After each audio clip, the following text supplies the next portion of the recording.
Yo guys, what is up? My name is Jeracraft and thank you very much for joining us today as we have just hit 300,000 subscribers. Thank you guys so much. To celebrate today, we are going to be adventuring into the deep ocean using my creativity to build and rediscover the lost city of Atlantis.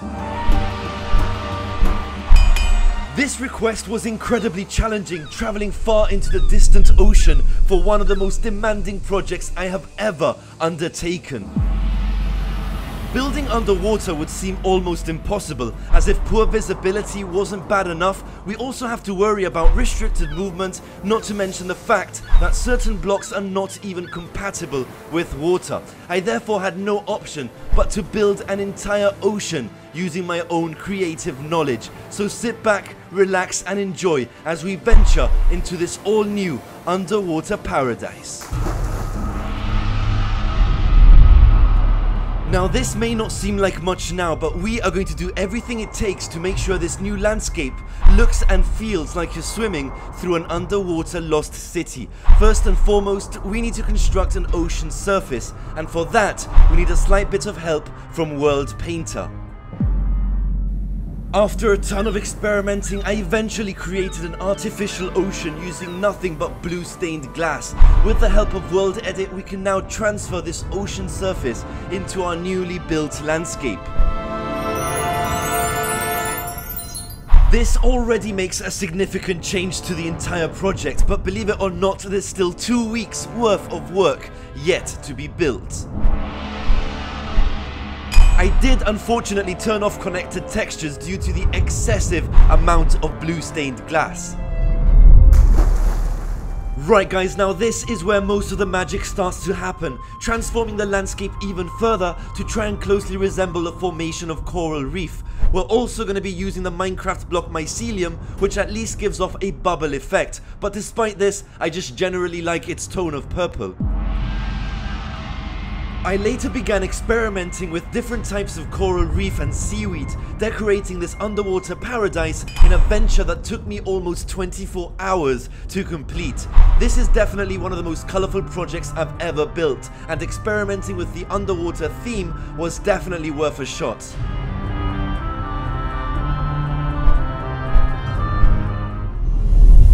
Right guys, now this is definitely starting to look a lot more fitting, but there's one more feature that's really going to help improve on the overall look. With the use of white stained glass, adding bubbles to the surrounding landscape was definitely essential. Our goal of course is to make this world feel as aquatic as possible, and this worked out way better than I ever expected.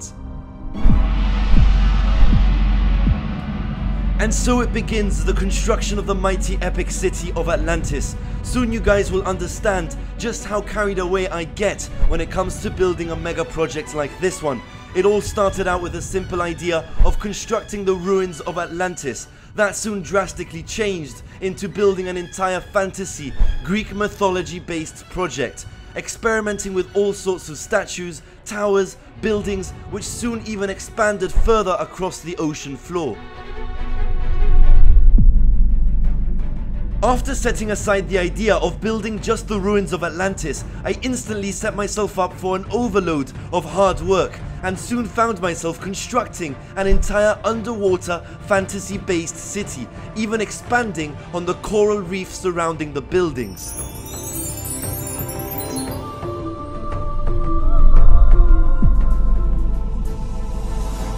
So after several hours, I eventually finished off the outer city, with the idea of trying to fill up as much of the empty space as possible. Using a combination of quartz blocks, pressed marine, sea lanterns and red stained clay, I decorated the city as best as I could, building everything from walkways, towers, bridges and houses, not to mention seahorse dragon-like statues, which were incredibly challenging to put together. And finally, with the outer city complete, there's only one last objective waiting to be achieved.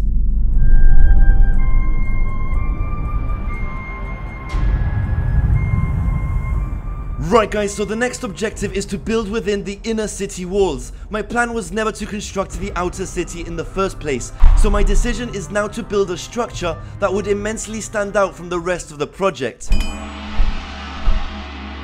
The idea is to create a monumental fortress-like palace right in the center of the original coral reef. This one structure, believe it or not, covers an area of over 5 million blocks, and in the history of my YouTube career is by far the largest single structure I have ever constructed.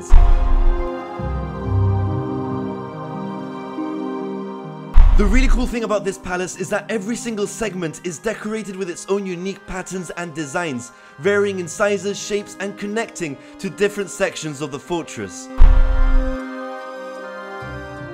Right guys, even after adding all the final details, I was still left with another tough decision. A huge flat surface right in the center of the palace. Despite being able to simply build another tower or a circular dome, I decided to undertake yet again another challenging yet adventurous project. After much thought, my final decision was to attempt building a Titan godlike statue holding a planet right over his shoulders. This was the most complex of the entire Atlantis building project by far. This mighty statue took almost an entire day of work, but after a few failed attempts and a bit of inspiration, I eventually managed to pull together a Hercules Atlas-style Titan which stands at almost 100 blocks in height. Personally, I think this is a much better option rather than just building another tower. At least the project now has something unique that really makes the city of Atlantis stand out. And if that wasn't enough, to finish off this mega project, we're going to be adding some final extras, including schools of fish and poisonous jellyfish. With that said and done, I now proudly present to you my version of a fantasy underwater lost city of Atlantis.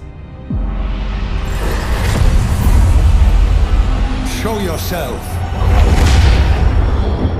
My apprentice returns. It is good to see you again, Khadgar. Medivh? How? My spirit is bound to this tower. Yes, of course. Medivh, there is so much I need. You look terrible, old friend. Why have you come here? I come seeking the knowledge you kept here. Anything that can help me stand against them. If not her guardian, if not you, then who can stop the approaching storm? If you cannot embrace your fate, then all you have accomplished, all you have sacrificed, will have been for nothing.